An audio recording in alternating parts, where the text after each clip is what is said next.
This week on Great People Only, we're joined by Manchester-born singer-songwriter Joe Prestage. He's an upcoming artist who's already built a strong local following of loyal fans. Joe's singing started in his early years and he even got through to the initial auditions of The X Factor at 16. That experience and the reality check that came with it led to time away from music, during which he became immersed in the party scene and even battled addiction. After overcoming adversity, Joe returned to music with a renewed sense of purpose, using his art as therapy and as a way to share his experiences, connect with others, and speak honestly with his peers. Now fully immersed in music, Joe is in the middle of a prolific run of releases, building real momentum and a clear focus of what's next. Today, we're sitting down to talk about the journey, the lessons, and where he's headed.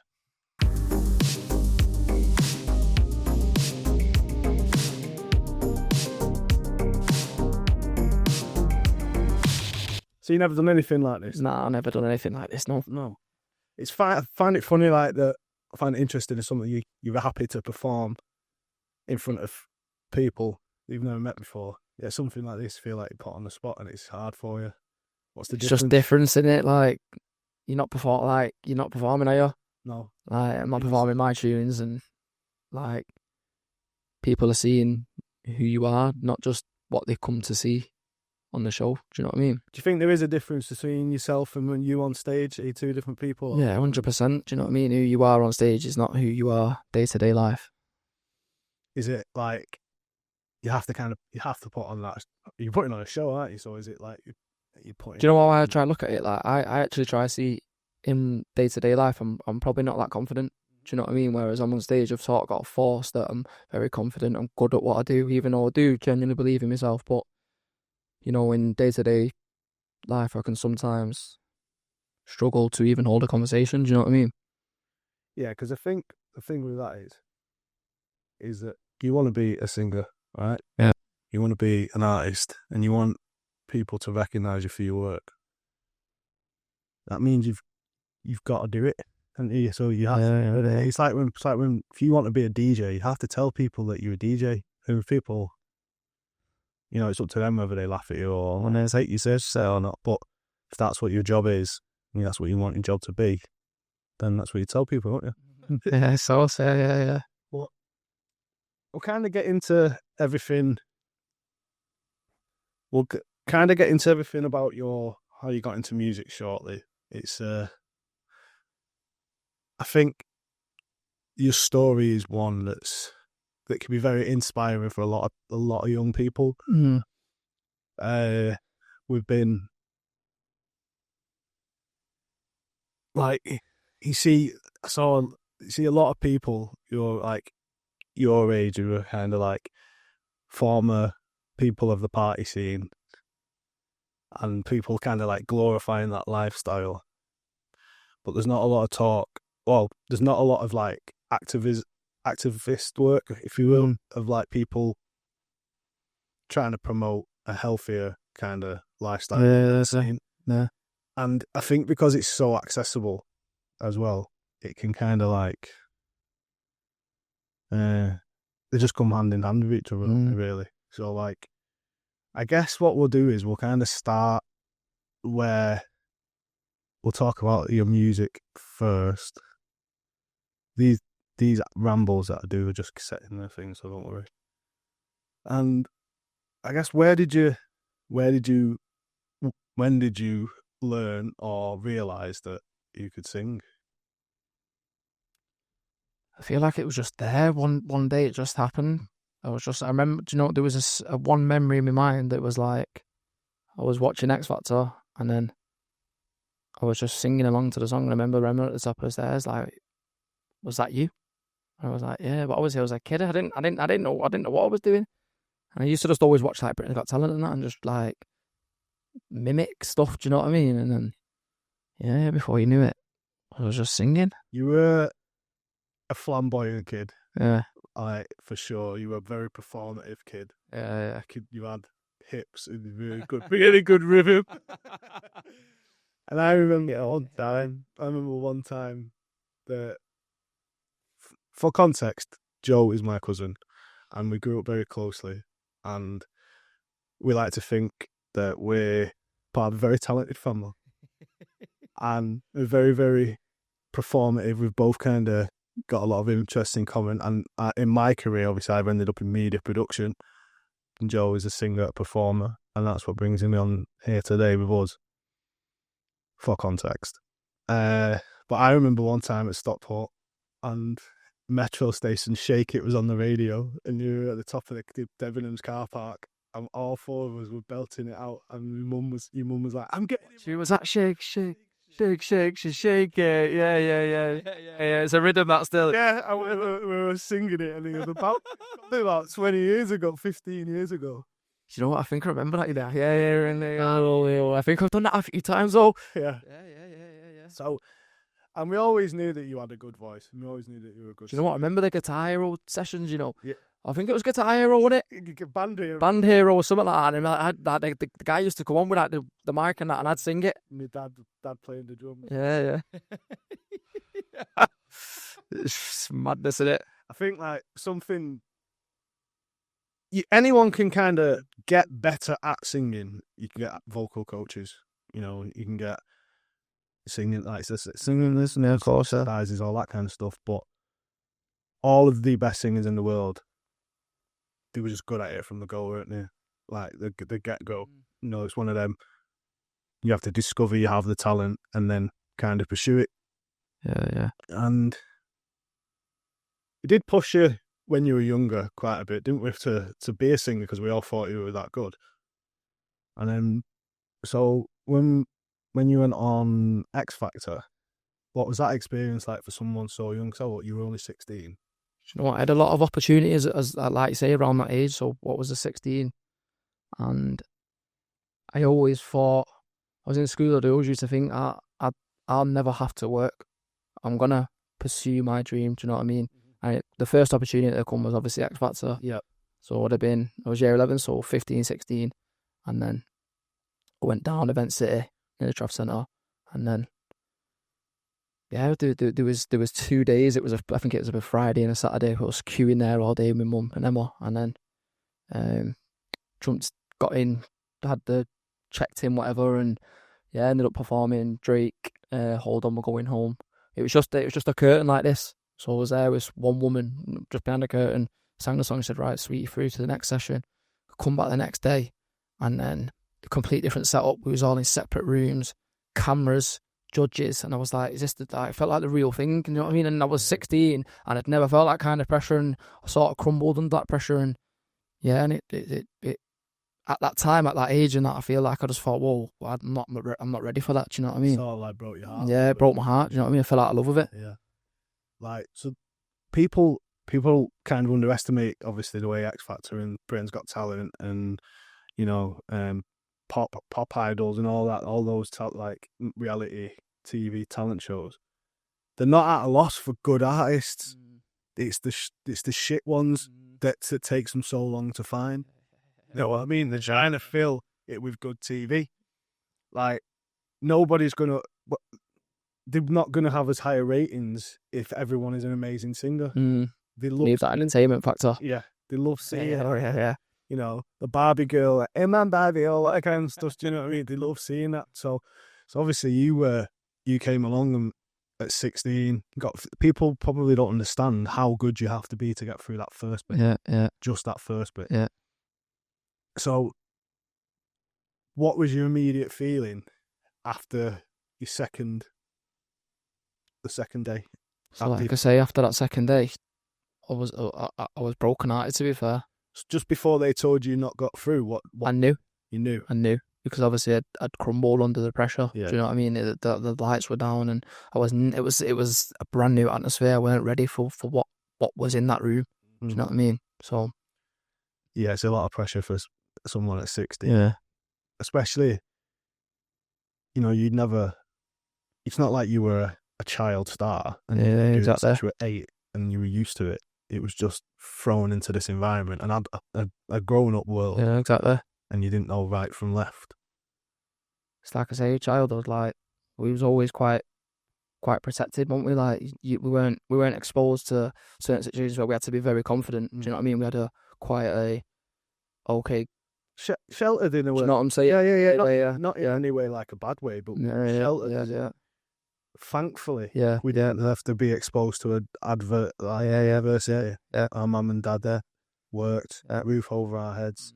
We went to school. Anna and Grandad were just there. Anna and Grandad were just there, weren't they? And you know, we obviously families have their ups and the downs, but luckily we had I'd say relatively normal upbringing, to the point, like, you know, it wasn't until we lost our Danny that we suffered a tragedy, was it, as well? And I was 19, 20.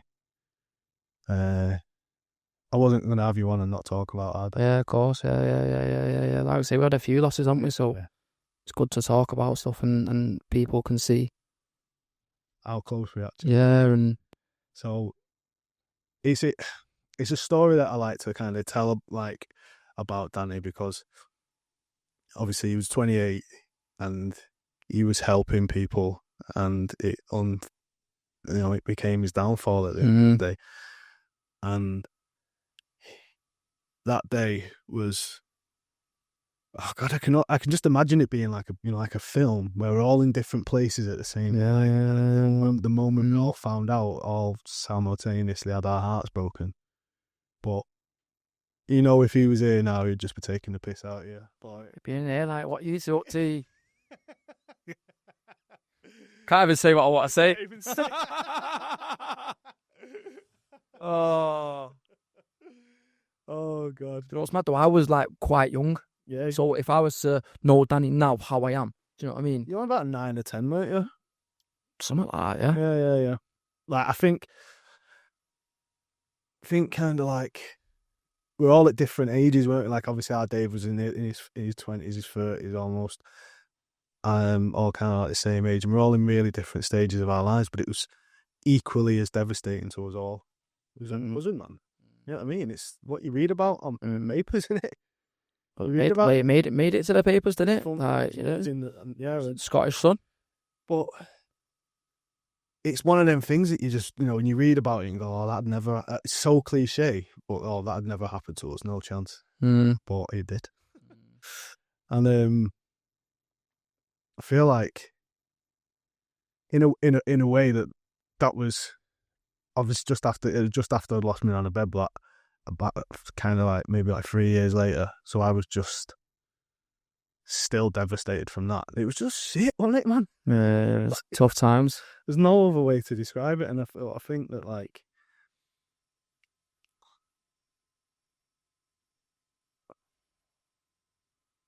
yeah, there's been some tough times, man, but I feel like that's what shapes us how we are now. Do you know what I mean? We use that pain as something positive, as like a motivation. Exactly, like we are now able to use that as energy to come on here and speak and provide solid content. Do you know what I mean? Yeah, solid content, and to use it for good, man. Yeah, that's the thing, innit? And so yeah, this is a thing. You bring your family on a podcast, you're going to have nice little tangents and funny stories. Yeah, sometimes you get lost, don't you? I feel like we're just talking now, do you know what I mean? Yeah, exactly. Yeah. They're the best kind of conversations. But so we'll come back to you've just been rejected by X Factor. Let's just call it what it is.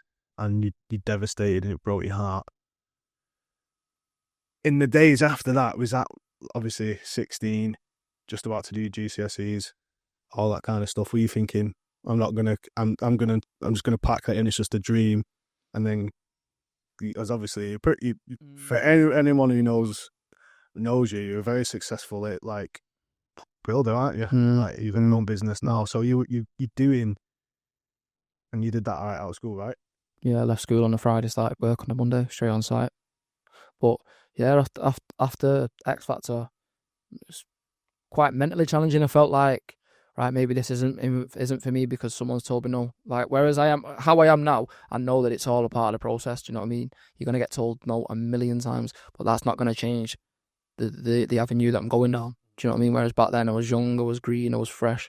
I was like, I thought that was the end. Yeah, like I say, as a kid, I was very nervous. Do you know what I mean? I was very not confident. There was no confidence whatsoever. I didn't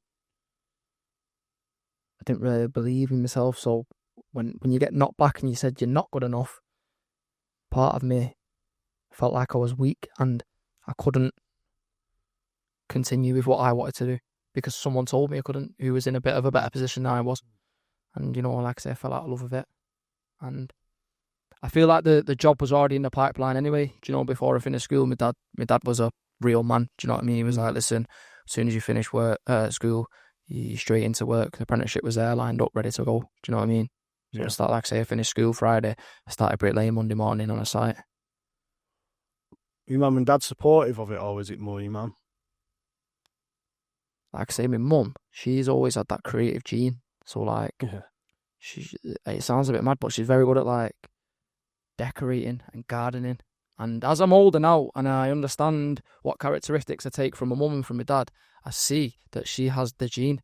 Like my dad will have a beer and I'll say, oh, you get the singing from me, you know, jump up on stage at karaoke and all that. But he's not that guy, fam.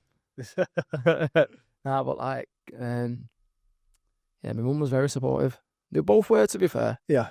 I think it took a bit more for my dad to come round to it, but when he heard the talent and he knew what I wanted to do and he seen I was okay at it and he thought, you know what, you can have a good crack at this, son. Do you know what I mean?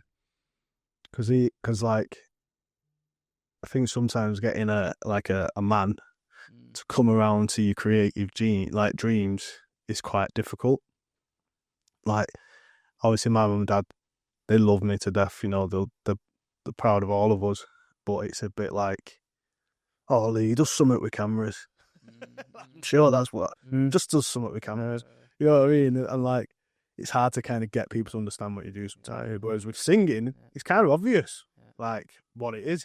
You're either good at it or you're not. Maybe I'm all right. I don't know. Maybe. You have to, like, people can tell if you're good at singing or not. Like, you know what I mean? To especially, like, unless you're completely tone deaf sort of thing. But, so you've gone straight into this, like, building trade. It's a man's world. Yeah, it's tough time now. Bearing in mind, I was just a lad who used to play a bit of football and that, but I'd just sit in and play the Xbox or the PlayStation. Yeah. Do you know what I mean? And just play football, and then to go from that in school straight into a man's world of on the trowel, up at 7, you're not finishing till 4. Do you know what I mean? Routine, real routine. And it's like, it was a shock to the system at that age. Yeah. Especially at 16. And wages weren't great. Yeah, I think I remember, like, I swear to God, I feel like my first week of work, I got like 50 quid or something. It was mad. And when I'm looking now and people come through, I'm like, listen, you don't know how easy you've got it. Do you know what I mean? Yeah. So it's mad. Did I ever tell you the story about the week I did with our Danny? Yeah, I've heard. Yeah. I did a week on a building site when I was 16 while I was doing my photography course. Really soft hands, photographer's hand. Yeah. And getting me up at 5 a.m. just to go civic swimming baths, like swimming before this and that. And bearing in mind, I was literally 16. I'd never got up at that time in my life. And there was a couple of days, you know, I was late. Like, I had him waiting like 20 minutes or something like that in outside. And it was only paying me £20 a day. Yeah, that's how it was back then. Yeah. Like it or lump it. Exactly. You know what I mean? £20 a day. And by the end of the week, I was thinking, yes, my first £100 ever. Yeah. He comes to pay me and he docks me 20 quid. He's 20 quid. Says that's what you get for being late, only 80 quid. Right, oh. It was right. You hit him in the pocket, that's when you learn. I was devastated. Yeah. That way. And it was just funny, but yeah, like, I think anyone at that age, that is a massive, massive culture shock, innit? And yeah. obviously, building sites are character building, shall we say? You know, you meet some characters at them sites. But I imagine as well that you get spoken to, like, I imagine there's people speaking to you like you're like 40 when you're only 16, and obviously it's like hazing rituals and taking the mick out of you and pranking you and all that's like a rite of passage. Like, obviously because I've experienced it, it feels normal. Yeah. Do you know what I mean? Like, I don't, like, I sit in now and I don't feel like, oh, it was bad. But when I actually look back and think about it, it probably was bad. Like, but that's just how it is. Do you know what I mean? Yeah. You're growing up in a construction game, like, that's how it is.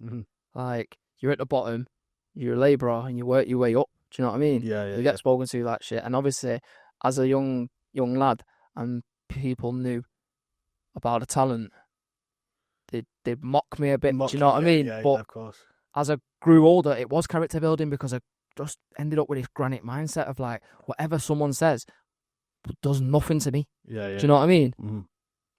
And that's it. And you can be kind of thankful for it in a sense. Yeah. Like, now you're out on your own. You now got your own bit, like your own business. You got people working for you, and you know they're pretty much probably quite good friends with them, aren't you? Instead now, and you treat them with a bit of respect. Yeah. Work hard for you, and if only it was a bit like that when we were younger. But so you've had this 10-year gap basically. Like you're 26 now, right? Yeah. And you stopped singing when you were 16. So all the while, you've started earning good money and got a bit of a taste for it. You know, the pub starts calling your name, cocoon in the park at 17 with your uncle. Yeah, this is the age. And it's a very, very like alluring and glorious. It is, whether you know, whether it's good or bad, it still feels really good. Like partying. How much did that kind of suck you in? Because it's so easy for it to swallow you up and chew you up, spit you out, and you're mangled and you never recover. How far down that rabbit hole did you fall? Like I say, 16. Remember the first time I went out was 16 on my mate's driver's license, and it was like, again, what drew me in initially was the music. It's always been the music.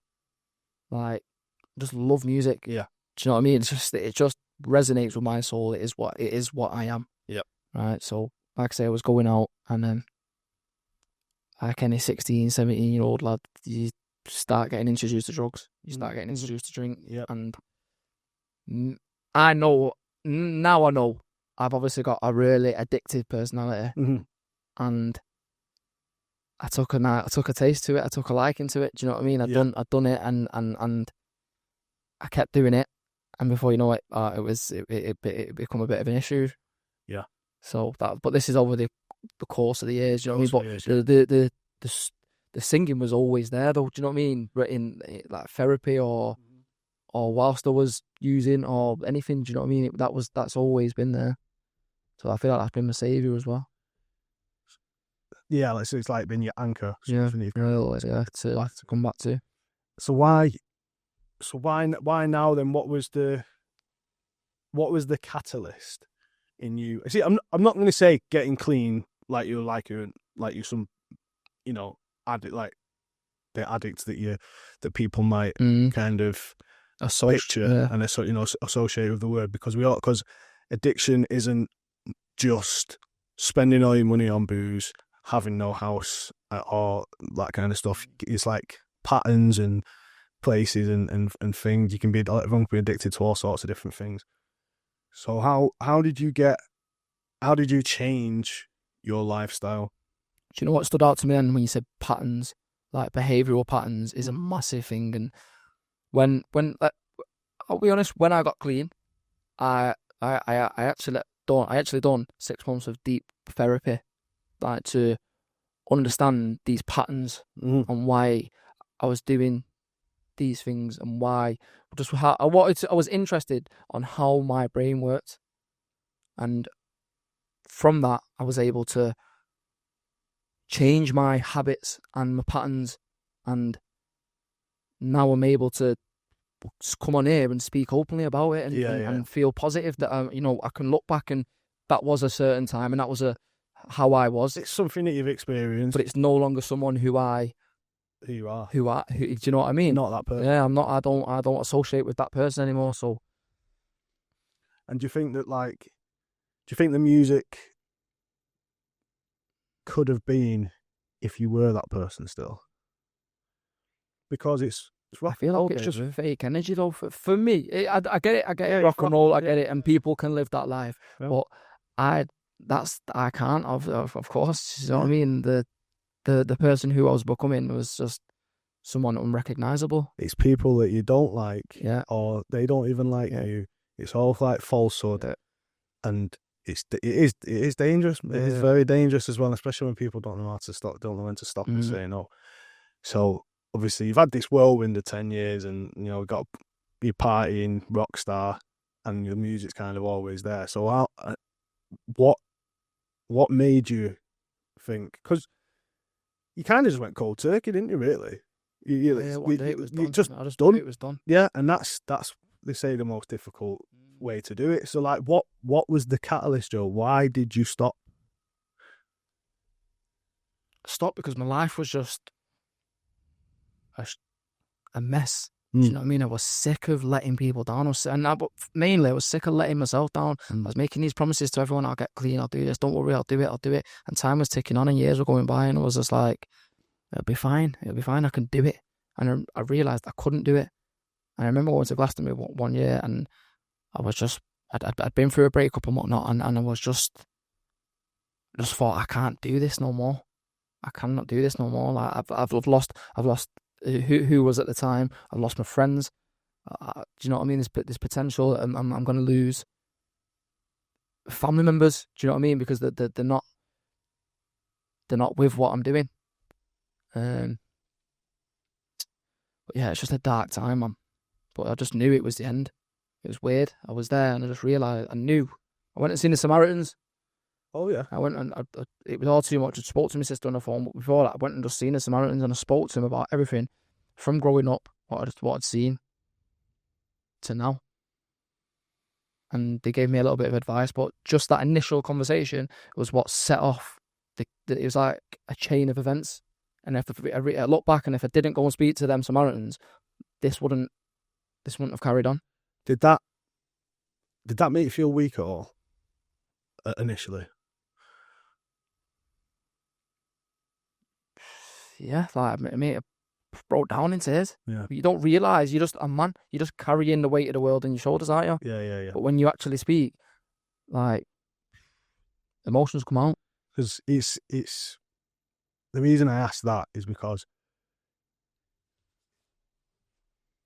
that we all know that even now in 2025, it's still so difficult for men to be heard about like the mental health struggle, because it's still, it's not as taboo. Obviously, there's a lot more mental health charities and this and that, but we're still kind of carrying. I call it, it's like you're carrying the weight of the sins of the father, right? Because that's what our parents were like. Our parents were like, stiff upper lip, pull yourself up, crack on, like. Which I get. Yeah, I get it, because like in some situations that is true, innit? Yeah. Like you have to kind of hobble on, but make sure you stop and heal after it. And it's just amazing to hear that, like, you know, you had that resource of the Samaritans, and it actually helped you. Because I've always associated the Samaritans as like obviously suicide prevention, and well, do you know what I tried to look at, right? Like, there was a point I was sniffing up to, we're talking like 5 grams a day. Yeah, that was every day from the moment I went up to the moment I went to sleep. And where was the end point of this? Do you know what I mean? Mm-hmm. Like, I have friends who've lost their lives to these kind of drugs. Do you know what I mean? Like, close friends. Yeah. And it's like, my mental health anyway at that time was up and down. Do you know what I mean? And I knew it was through that, and I knew it was through all my behavioural patterns. So where was it going to end? If I didn't speak to them and I carried on using and I carried on doing certain things, where would it end? I could potentially you could have be joined dead them myself. Do you know what I mean? Of course. That's how it was going to end. I feel like you in particular, knowing you like I do, you've got some pretty good boys, aren't you? Yeah, sound. Top kids. Legends. The boys, mate. You know, everyone goes on about the boys. You've got the boys, haven't you? And so when you were going through all this, how did your friends react? Do you know what? My mates have always been there for me. Do you know, if I went to any single one of them and I said what I'm feeling, like, they'd be there for me. But again, it's that stigma of, you know, you're a man, you focus on what you need to do. But I was one of them who thought I had control, and that was my issue. I felt like I could control everything, and really, I control nothing. And this is what I've learned from getting clean. I don't have control of anything. it controls you, doesn't it? Exactly. You know, that's what addictions are, aren't they? Because if you were in control of it, you wouldn't be addicted to it, right?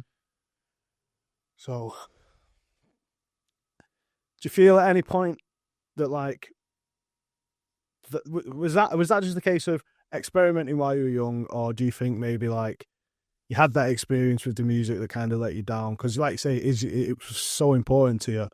Do you feel like it was just a case of, oh, I'm never going to be a singer or this or that, I might as well enjoy myself?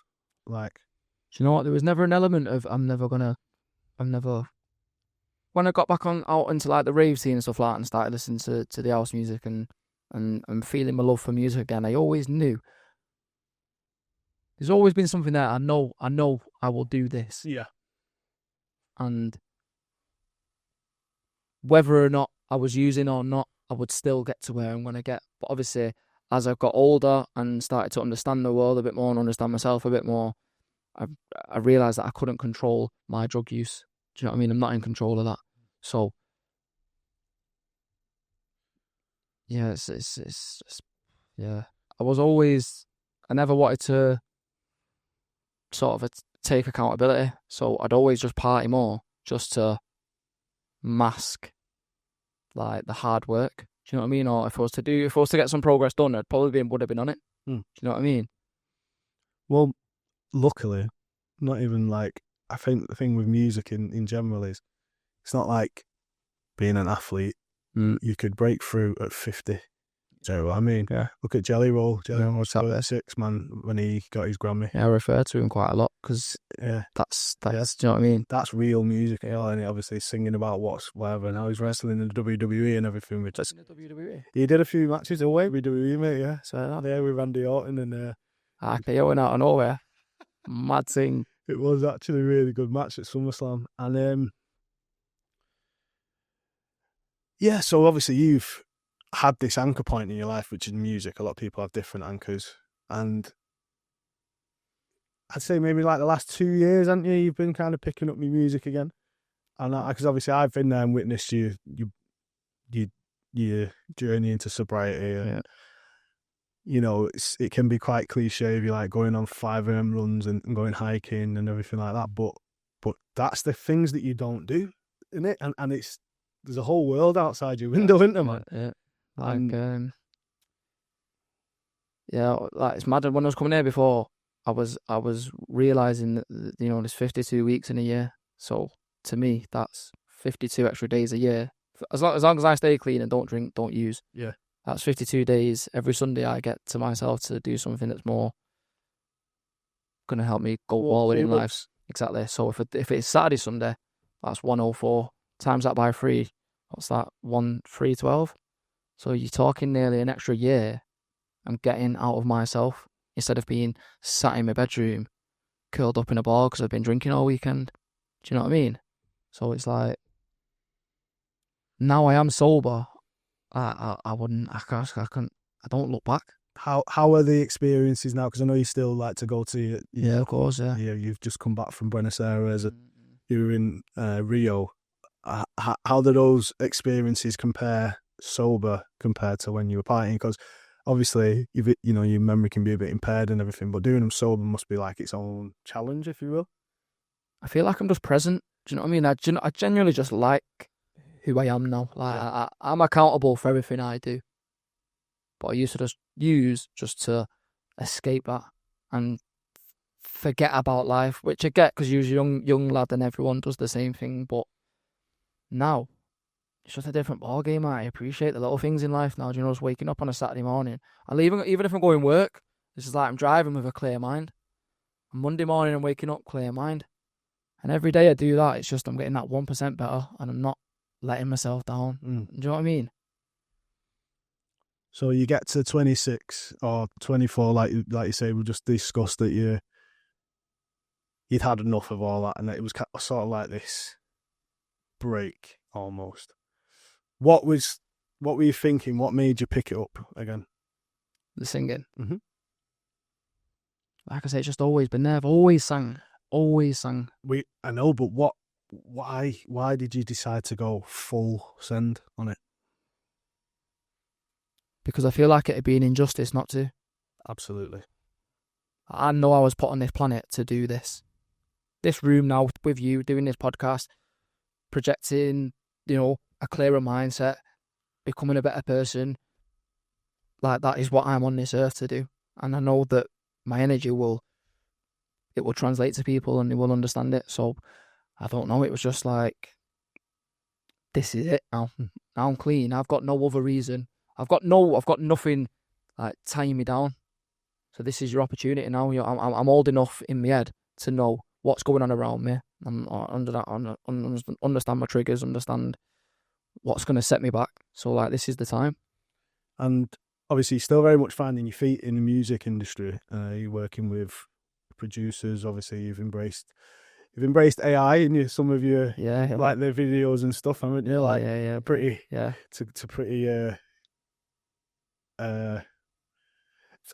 pretty good effect, I'd say. I mean, because there's a big debate, isn't there? I mean, but as an artist starting out, you've not got hundreds of thousands of pounds for shooting music videos and stuff, and I guess like, you're working on like content all the time. Obviously, it's just a little point now. How are you feeling about the use of AI in art?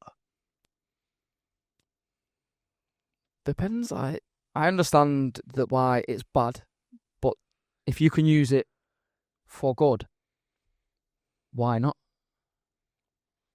Do you know what I mean? Yeah, I think what a lot of people it's the over reliance. Yeah, exactly. Yeah. I think that could be an issue.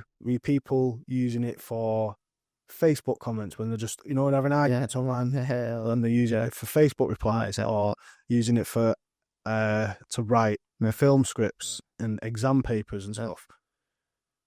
But as long as so what we know as AI at the moment, AI, large language model, is essentially like a very advanced form of Google. You can ask it a question and it responds to you just like that. And it's been fed all this information by writers and this and that. And if you've got a trained eye like me, you can spot a chat GPT thing a mile off. Yeah. But like, how is the temptation there for you as an artist to like go write me a song about this? Do you know what's mad? Like, I've never really relied too heavy on AI. Do you know what I mean? Yeah. Because I write songs, I'm constantly writing, and I feel like I'm always doing things for my brain to stay in somewhat of a creative mindset. Because if I was to use AI to write a song, it just wouldn't feel authentic to me, and that's just like, I can't do that. Yeah. Do you know what I mean? I feel like I'd be able to tell, to be honest. Probably. I'd like to think so. Anyway, I would like to think that if someone used AI generated lyrics, like, it just wouldn't. I don't know. I've never even tried. I enjoy the process because to me it's somewhat therapy. Do you know what I mean? Yeah, of course. Creating your art is what you're designed to do. Don't need AI to do that. Do you know what I mean? Do you write with a pen and paper? I have done, but I just use my phone. Yeah. Do you know what I mean? See, that's what I mean. That's a convenience, isn't it? That makes sense to you. So is that basically like AI? No, that's not AI. Yeah. AI is obviously like you say, write me a song about this. Yeah. But you're not, using your phone or a keyboard is a modern convenience, which is like, that makes sense. It's like using a drawing tablet. Because if I draw on the paper and it's wrong, which I do, I'm constantly taking words back. Because I dissect my songs, I'm literally taking word for word and thinking, right, what else can go there that's going to sit better, or does it run smooth, or do you know what I mean? It's a process. So, and are you working on anything now at the minute? So obviously now this coming year, a lot of music coming. Yeah, like the people who do work with now. You are having the studio a lot, right? Yeah, cool. I make a lot of music. I make a lot of music. Yeah. So like, I feel like one thing that a lot of upcoming artists don't do is they don't release a lot. Like, I had that issue though. Yeah, of not releasing. Yeah, for years. See, this is the thing, innit? Like, is that you have to release music so people can hear it, right? Yeah. And you could end up with 5 or 6 albums before you get signed. That's the reality of it, especially in the sea of talent that there is out there at the minute. So how much music are you sat on at the moment? We've got the good next few releases. Do you know what I mean? Ready there. I'm probably in the studio 2-3 times a week. trying to network with as many different people as possible. And yeah, I like I say, I play guitar now. I'll play guitar for the last year. You give me the guitar. This is what they won't know. Yeah. You was the reason. The guitar. Yeah, the guitar, man. That guitar is pretty much the same age as Joe. So when I tell you that thing, like, I've done something like I had stickers on it, you know, I'd changed the tuning pegs, I used to have a pickup in it. It was just, it was from oh, God. What's that music shop on Oxford Road called? I don't know. This is what I mean from Manchester, about town. Like I said to you before off camera, like, I'm not familiar with a lot of town. One sec.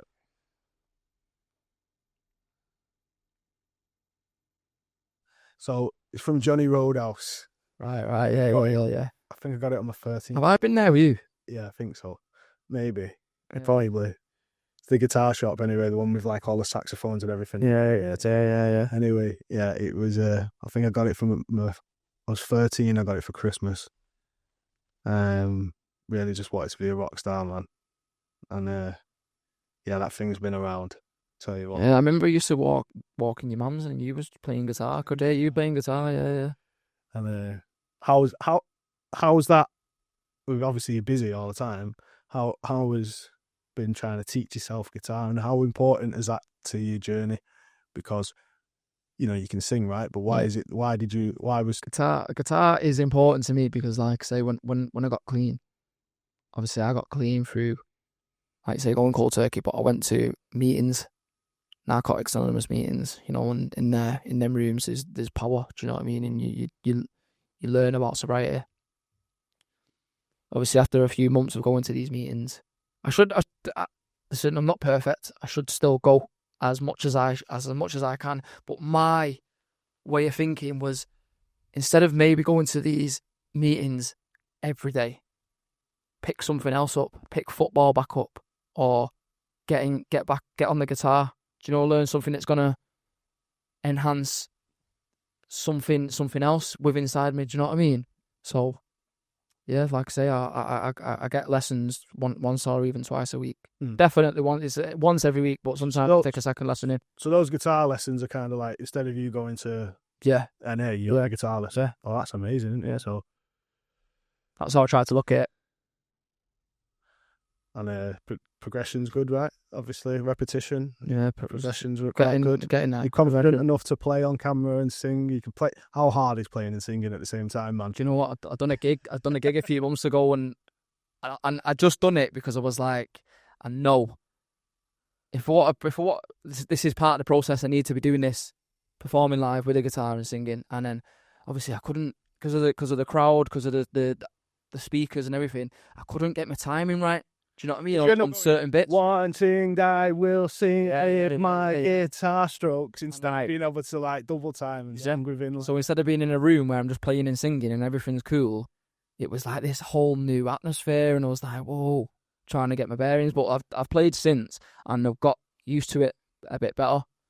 I found it quite, like, obviously, not only do we know that obviously you've got a talent, the proof is in the pudding, right? You've got the content, you've got the material rather, but you've got quite a substantial following in Manchester, haven't you, when it comes to your music, as in a good support network, and your gigs are always busy, like you're never playing shit empty gigs, and it just seems like a lot of that is done through like your support network. Do you know what I mean? So how is like how is that like humbling, or does it kind of give you an ego boost?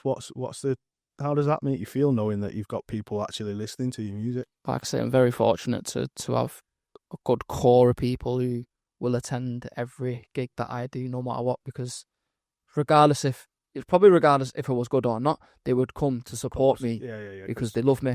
Do you know what I mean? Like, I love them. And like I say, that honestly, mate, I just try to be a good person, and I try to do things in the correct way. And I feel like that resonates, and that's why people get behind me, because at the end of the day, just a lad chasing his dream. Do you know what I mean? Like, just for context, right? We've got a a post here on Joe's Instagram right now. Look at this from a relative perspective, right? 1,033 likes on a video of you playing guitar in your mum's kitchen on your Instagram. That kind of people don't do that unless they actually, you know what I mean? Like, you might get the odd sympathy, if you're 4 or 5 on a rubbish post. Yeah. But that is a dedicated fan base of people who support you in everything that you do. That's mind blowing, and it's God, you look like our Andy. But that is such a saying that, boss. Seriously. But honestly, I find it so. And it's crazy. Just, yeah, it is. It's crazy. And it's only going to keep growing, and obviously that. How do you get a lot of messages? People tell you. Do you know what I get quite a few messages, obviously, but on my Instagram I do quite a bit of positive. Yeah, positive affirmation stuff. Yeah. Activist work. Yeah, and obviously talking about sobriety, because I want to be that person who someone looks to and thinks, you know what, I'm from a council estate. Do you know what, I've got this issue, and listen, he's doing it, so why can't I? Do you know what I mean? Of course, yeah. And I've had a good few messages over step work. How can I do this? How can I do that? And they're more of the messages I get at the minute. Yeah. But obviously, there's mate, I get so many lovely messages of people just saying, keep following your dreams. You know what I mean? You're doing the right thing. So you're almost championing sobriety in what you do, and that's speaking to a lot of people. Obviously, people older than you, people younger than you, and I guess what's one message that if obviously everyone's different, but what do you want to tell those people now? Who are asking you for that advice on how to keep on keeping on. I just feel like if you're struggling and you feel like there's a bit of an issue there,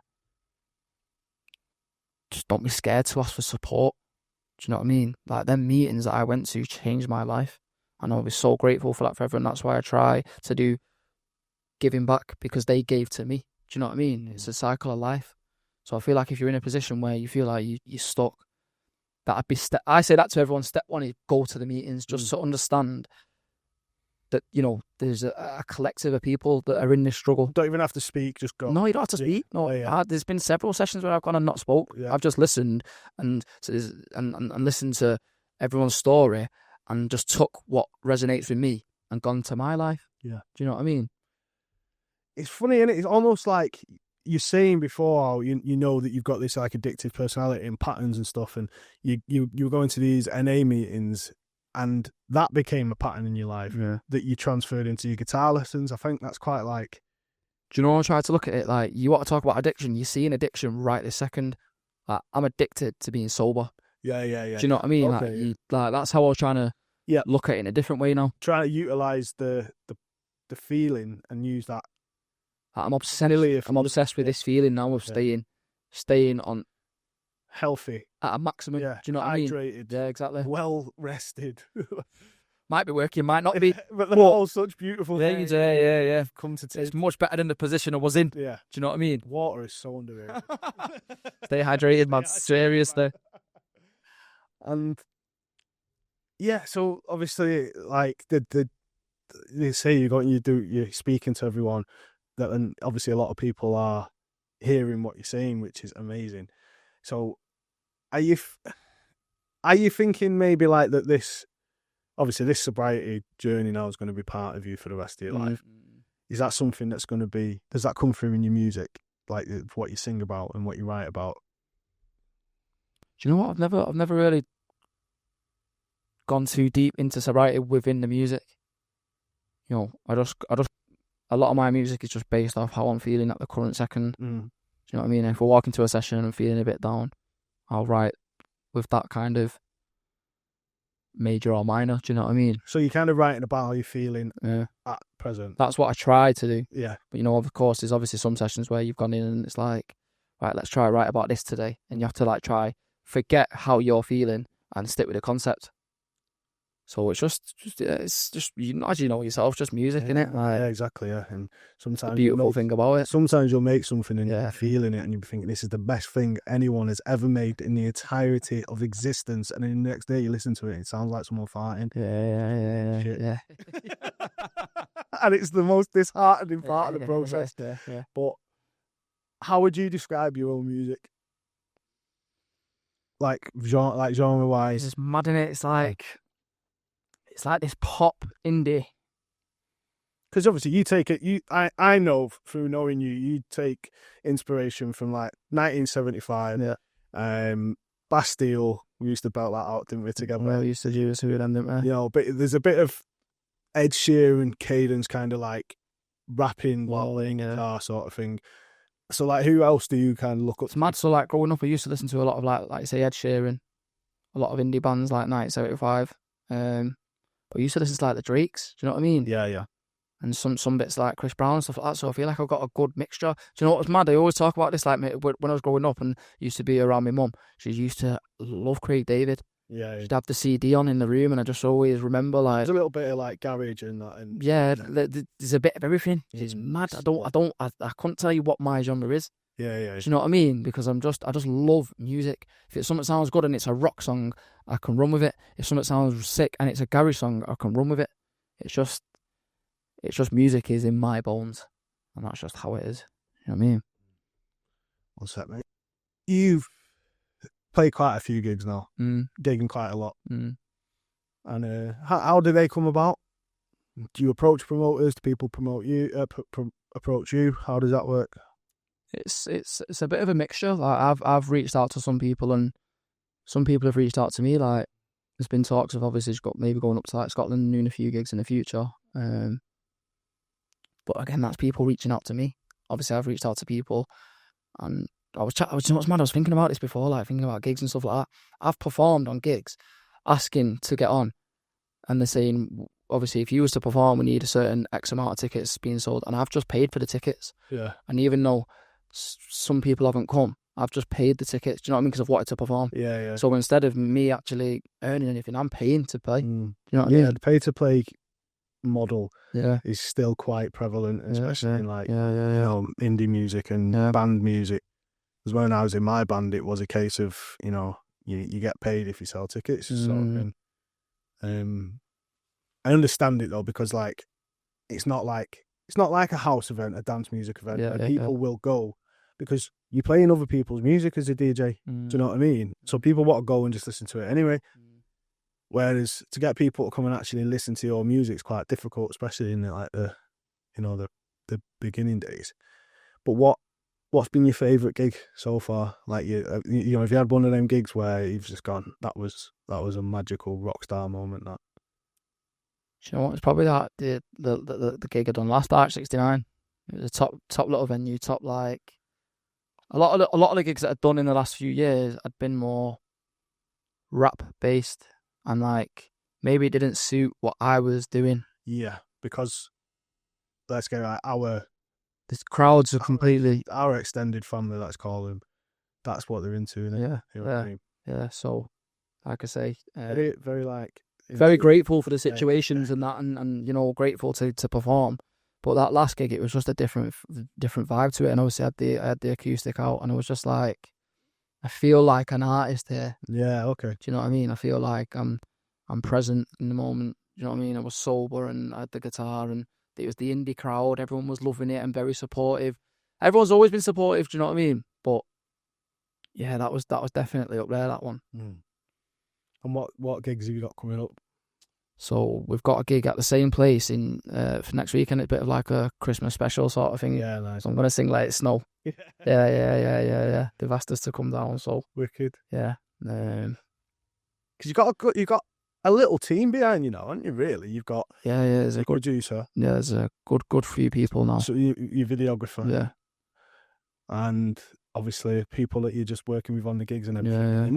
It must be nice. Like it is a team that you're all working together. You all kind of course. This journey is something you can't do solo. You must work as a team. There's not enough time for you to be a master of everything. Yeah, of course, 100%. it's taken me. All I can control is what I can do. And when you do what you do, he does what he does. She does what she does. We all come together, and that's the project. Do you know what I mean? That's it. You're a project manager. But do you know what it is? I just love it. Yeah. I just love it. It doesn't feel like work. It doesn't feel like. Obviously, it can be stress like anything, but it's a breath of fresh air more than anything. Are you having them moments where you're like, "Fuck, I wish this was going faster"? Yeah, I've had that many a times. Like from X Factor at 16. Yeah. Do you know what I mean? And then as I'm obviously going through life, and I'm using and I'm partying hard, and I'm thinking, oh, I need to get clean, and let's start singing again, let's do this. You think, oh, fuck, nah, I can't. Do you know what I mean? And then always that moment of self-doubt. It still creeps in now, but like I just know that the positive in me will always outweigh anything that's going wrong. Do you know what I mean? Yeah, man. The granite mindset. Yeah, exactly. You just got to be made of steel, haven't you? Yeah, 100%. That's what brickying does for you. Very does. Very does. Like, say, mate, I've got the softest hands on the planet. But like, so what have you got? Like, obviously, everyone when they have a job, they want like, it's not as linear as having like a progression plan of like working somewhere and being like, right, you become a line manager, you become this, become that, right?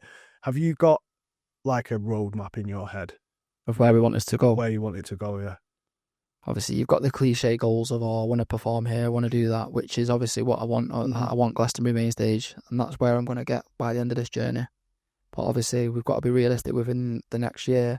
And I think realistically, just the next year is just consistent releases. Yeah. Something that I've never done. So just take instead of thinking of the end goal, just take the next step. And that next step is just constant releases, making sure that there's a release there every month. And you're doing what you have to do. You're in the studio. You're playing guitar, you're going to your lessons, you're recording, and you're just getting tunes out, because that's all people want to hear. I'm not a mainstream artist yet, so I'm not going to have the polished product, but they just want records. New. Yeah, they just want new material on a consistent basis. Exactly, yeah. And in the process of this, I can help people with the sobriety. Yeah. So that's the map for the next year. Just keep at it. Yeah, just keep at it. Stay positive, stay sober, and just keep releasing music. It's interesting, isn't it? It's just like, there's no, what is it? There's no, you can't get to the destination without the journey. But sometimes you don't know where that journey's going to be. Crazy, that journey, innit? Yeah. The feeling, you're up and down like a yo-yo, is mad. Here, there, yeah, all around to the left. Like, it's just, like, I remember when I was playing in my band, right, I've always had like quite fixated on things. And I remember thinking to myself, yeah, we could do this. And then we were okay. We played the academy and stuff, and like, but it's so hard, man. It's so hard. I mean, being a solo artist has probably got to be easier because it's only you that you've got to contend with. You don't have to deal with the ego of your drummer or whoever. And like, but do you wish sometimes maybe that you were in a band or like a part of an act or something like that, or you just kind of just loving it as you are? Thing is, I've never really visualized being in a band. I've always visualized stadiums, like focused on the hard work that I've put in. Do you know what I mean? Just singing, just doing the guitar, singing, yeah. And like, who do you look up to artist wise at the moment? So it's like, your main, like your male singers. Do you know what I mean? Obviously, you've got your Ed Sheeran. I went and watched Lewis Capaldi the other week at the Gangster, at the Co-op. Sam Fender, yeah, like just unbelievable. Just all these guys who are just top artists. Do you know what I mean? And they've just come from where I've come from, so it's very doable. Do you know what I mean? And I feel like I've got a likeable character. I'm a nice person. I can do this. Do you know what I mean? And my mindset is there. You just got to get there. Just got to just keep plodding away. And you think, how important then, like, you're saying the releases and making sure that the material is good and, you've got the talent. Are you taking any steps to improve that finished product? Like, did you ever get vocal coaching or anything like that? Have you just been relying on raw talent so far? It's funny we talk about this because like I'm talking about a month ago now. I actually reached out for vocal training because just because I can sing doesn't mean there's certain songs I can't sing in certain keys or certain. Do you know what I mean? Because the thing is, if you've never been taught, Yeah, there's going to be limitations, exactly. right? And the fact that you can recognise that as somebody who wants to be like you say, a mainstream artist, that is how you get there. Yeah, it's like anything. I've always benefited from one-to-one coaching with my stuff that I've pursued, and a vocal coach is gonna be able to take you from here to there. Do you know what I mean? Like if I am not aware of like doing better singing, where am I gonna get? Do you know what I mean? If I think I'm the polished product there now, like I'm well off it. Yeah, do you know what I mean? I'm not gonna get anywhere with that mindset. Be a student of the game. So you have to be open to learning, which I feel like it's just second nature to me. To want to try something new. So you can take criticism well. Yeah. Well, I think I can. And well, rephrase that. You can take valid criticism well. Yeah. I know if somebody came along with you and started, telling you that you were shit for no reason, you probably wouldn't be like, "Oh yeah, I'll take that into consideration." Or I've had a few barneys on Instagram with people. They're saying your dance moves are terrible, this, that, and the other, and I'm like, "You've got no picture. Let know it." Like the thing is, you're quite active on your social media, and I know your following is substantial, but obviously it's still manageable on your own. Some of these big artists, you can tell they don't manage their social media. Yeah, they ain't got time to be. They haven't. But you know what I mean? Like, do you think that's something you'd always want to do? Is to be eventually. I don't want to be on Instagram, as we all know. Social media, even though it's a very educational tool and it can help. Not only is it educational, Joe, it's essential part of branding, it's advertising. It's a product for you, that kind of thing. If there was no social media, I wouldn't be here now. No, neither would I. I wouldn't have a job. Do you know what I mean? My job is less than 10 years old, the industry. So like the experts, we're all, the experts are still learning because it's not like science. All the facts and everything's already there to be studied is ever going on. So we have to evolve with it. So we're never ever going to be. You're never going to have experts who know it all, because there's going to be something next week that's like, all right, now this is a thing that didn't know that before. So like you're saying, though, you've got authenticity in the stuff that you do. Do you feel like if someone started managing your socials, you'd lose that? I feel like there's an element of that. Like I'm one of them either. I don't think no one knows how you think. Do you know what I mean? Yeah. So how I'm going to edit my video is going to be completely different to how you're going to edit it. Of course. Yeah. And that's completely fine. But that's just what I have to accept for me to eventually be in a position where I don't actually have to touch social media and it's taken care of and it's still doing its job, whilst I can still do my job. So you're like, your product will just speak for itself. Yeah. Joseph Edmund, that's what he was like for years. Yeah. He had his first releases, didn't even have an Instagram account. Yeah. And like, now he still doesn't even, you don't really see much of Danny online because he's just lets his music be the top. Yeah, of course, yeah. Gotta like, I suppose that would be nice, wouldn't it? Just to be kind of like, keep yourself to yourself, be famous and have all the things that come with it, but not getting papped all the time. It'd be nice. And the DJs, that's the ultimate job, because isn't it? Yeah. Yeah. Localized fame. Yeah, like it's not too heavy getting papped, but obviously you're still doing what you want to do, performing. Do you know Calvin Harris if he walked past you? Honestly, at first glance, I don't know how to answer it because I know who he is, but like I know what you're saying. Like it'd take you a minute, wouldn't it? You'd be like, yeah. that was Calvin Harris, but you wouldn't see like, and you wouldn't be too like. I'm not one of them anyway to ever. Yeah, like starstruck. Do you know what I mean? Yeah. Like we seen Aguero in Argentina, and it was just like, yo, it was mad. Yeah. But like the DJ, I think that's the perfect job. Yeah, I think so. It's the lifestyle thing. Yeah, well, pros and cons. Pros and cons. But I think in terms of being an international DJ, is like that you can live your life. Yeah, and a lot of people won't know who you are. Yeah, a lot of people won't know who you are, but they'll know of your work. Yeah, and you get paid a lot. Yeah. So yeah, you're right. I think it's not bad. I've always thought that, to be fair. Very good way to do it. Yeah. Very good way to do it. If only you could be an anonymous singer, you know? I know. Who knows? Who knows? Who knows what avenue to still go down? So what's next, Joe? Where are you going from here, man? Like, you're building, you've got a good life. Like, you've created a good life for yourself, right? You could very happily kind of coast on what you're doing now with your building. You could sell shop, continue to expand the business, have more people working for you. Eventually, be like, get to 40 and barely fucking lift a finger, still earning loads of dough. Why, other than the love for it, why are you like, bang, singing, I want to be a performer, I want to do that over what you're doing now? Do you know what? Like, my normal day-to-day life, I go to work with me, obviously, my pal Paul, who's like, we run our company together. Like, if we were to just continue doing this, it would be okay. Do you know what I mean? We would be okay. Sometimes it's just not enough for me. And I've said this to him. Like, I love him to bits. I love his family, and any time we work together, everything will be to the best of our abilities. We'll try and make sure everything's correct. But sometimes that's you can't.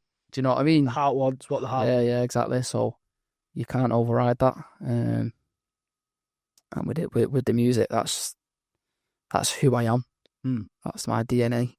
That's what I was put on this earth to do, and we will get there. And who are you to deny yourself what you need? Do you know what I mean?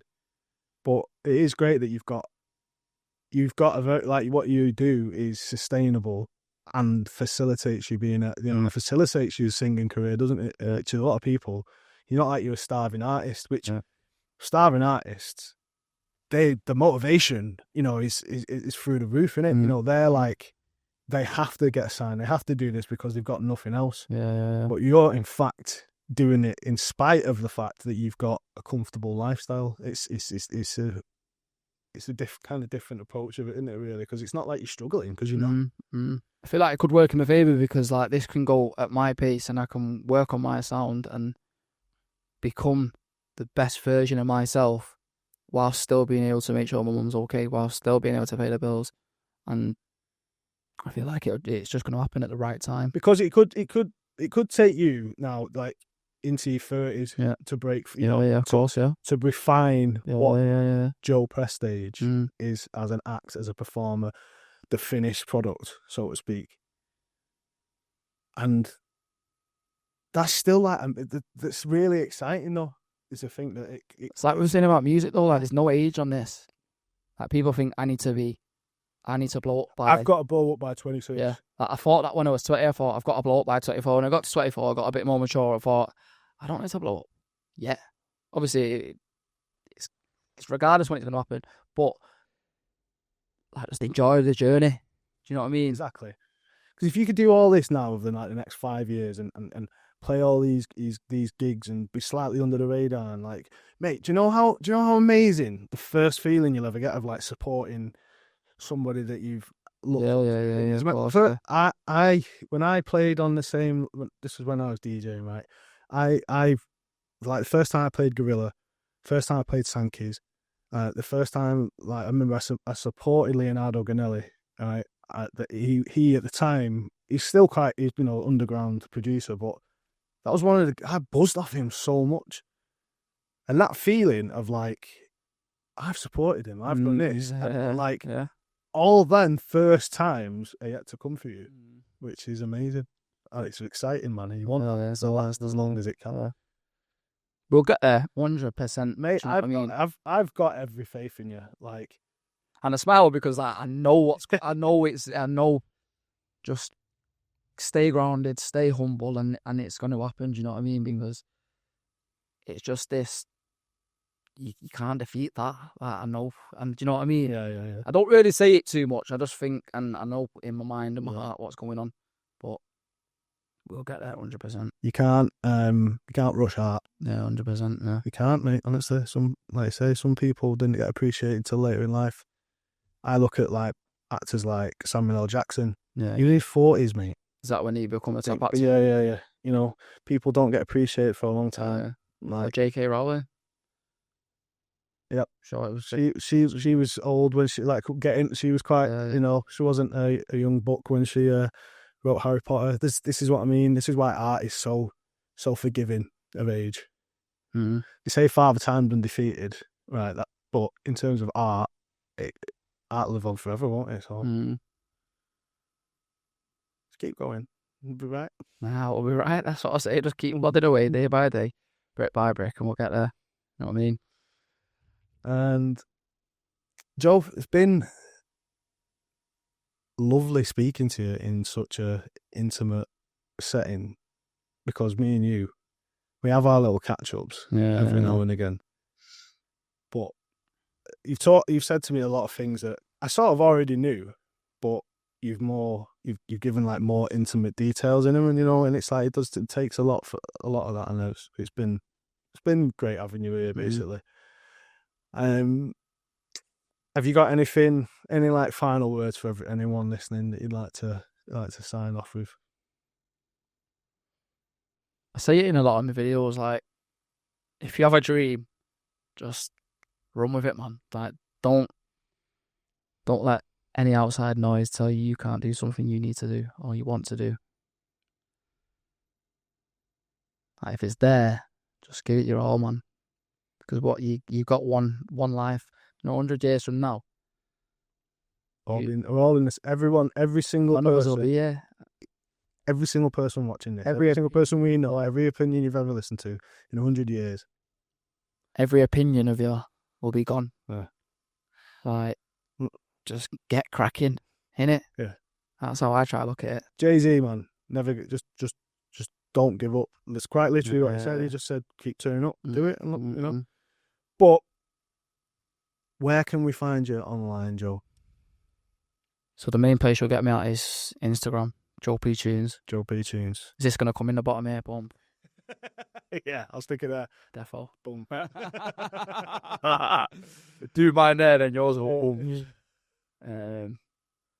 That's my main platform at the minute, because I just wanted to build a fan base on there, which I can then branch off from. Yeah. Do you know what I mean? Yeah. Instead of spreading myself. Yeah, I do on TikTok, Facebook, TikTok, which I get. I probably should be on.